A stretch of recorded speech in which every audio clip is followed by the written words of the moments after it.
কখনো কাউকে পুরোটা ভরসা করবেন না, ওরা মানুষ, সানরাইজ গরম মশলা না যা গোটাটাই ভরসা করা যায়।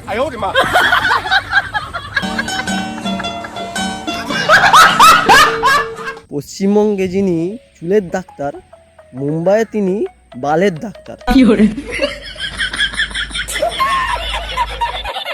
যে বিড়ি আবিষ্কার করেছিল সে স্বপ্নেও ভাবতে পারিনি যে বাঙালিরা এটাকে ওষুধ হিসেবে ব্যবহার করবে।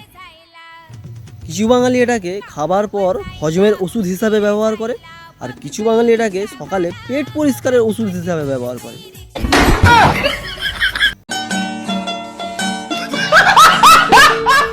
কবি বলেছেন, মেকআপ করা নারী আর নদীর ধারে বাড়ি, এই দুটোর জন্য জল খুবই বিপজ্জনক।